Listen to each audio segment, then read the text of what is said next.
December 31ರಿಂದ bus ಬಂದ್ ಸರ್ಕಾರದ ವಿರುದ್ಧ ಸಾರಿಗೆ ನೌಕರರು ಸಮರ ಸಾರಿದ್ದಾರೆ.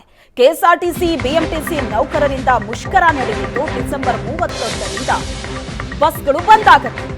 ವಿವಿಧ ಬೇಡಿಕೆಗಳ ಈಡೇರಿಕೆಗೆ ಆಗ್ರಹಿಸಿ ನೌಕರರು ನಡೆಸ್ತಾ ಇರುವಂತಹ ಪ್ರತಿಭಟನೆ ಡಿಸೆಂಬರ್ 31ರಿಂದ ಸಾರಿಗೆ ನೌಕರರ ಮುಷ್ಕರ ಇದೆ.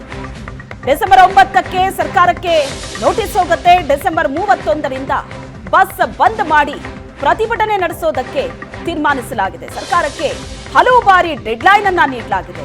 ಮತ್ತೆ ಸರ್ಕಾರಕ್ಕೆ ನಾವು ಗಡುವನ್ನ ಕೊಡೋದಿಲ್ಲ, ಸರ್ಕಾರಕ್ಕೆ ನೋಟಿಸ್ ನೀಡಿ ಹೋರಾಟ ಮಾಡ್ತೀವಿ, ಯಾವುದೇ ಕಾರಣಕ್ಕೂ ಮುಷ್ಕರ ವಾಪಸ್ ಪಡೆಯಲ್ಲ ಅಂತ ಸಾರಿಗೆ ನೌಕರರ ಮುಖಂಡ ಅನಂತ ಸುಬ್ಬರಾವ್ ಹೇಳಿಕೆ ನೀಡಿದ್ದಾರೆ.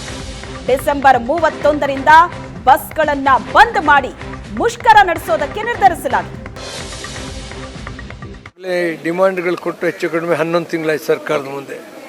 ಮುಖ್ಯವಾಗಿರೋದು 38 ತಿಂಗಳ ಅರಿಯರ್ಸು ಹಿಂದಿನ ವೇತನದ ಬಾಕಿ.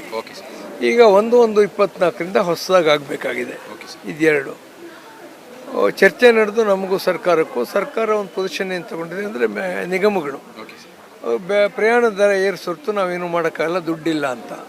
ಸರ್ಕಾರ ದುಡ್ಡು ಕೊಡಬೇಕು, ಹೆಚ್ಚುಕೊಂಡು 6,000 ಕೋಟಿ ಅಷ್ಟು ದುಡ್ಡು ಕೊಡಬೇಕಾದ ಸರ್ಕಾರ. ಇವಾಗ ನಾವು ರಾಮಲಿಂಗಾರೆಡ್ಡಿ ಅಧ್ಯಕ್ಷತೆಯಲ್ಲಿ ಸಭೆ ನಡೀತು, ಅಲ್ಲಿ 15 ದಿವಸ ಟೈಮ್ ಕೊಟ್ಟಿದ್ವಿ. ಇದುವರೆಗೆ ನಮಗೆ ಯಾವುದೇ ಪಾಸಿಟಿವ್ ರೆಸ್ಪಾನ್ಸ್ ಅದಕ್ಕೆ ಬಂದಿಲ್ಲ. ಆದ್ದರಿಂದ ಒಂದು ಅನಿವಾರ್ಯವಾಗಿ ಮುಷ್ಕರ ನಿರ್ಧಾರಕ್ಕೆ ಇವಾಗ ನಾವು ಬಂದಿದ್ದೀವಿ.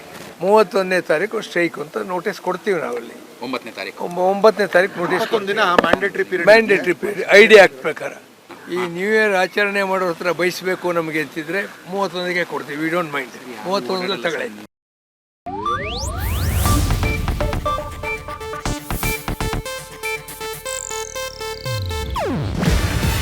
ಇದು ಏಷ್ಯಾನೆಟ್ ನ್ಯೂಸ್ ನೆಟ್ವರ್ಕ್ ಪ್ರಸ್ತುತಿ. ನೀವು ನೋಡ್ತಿದ್ದೀರಾ ಏಷ್ಯಾನೆಟ್ ಸುವರ್ಣ ನ್ಯೂಸ್.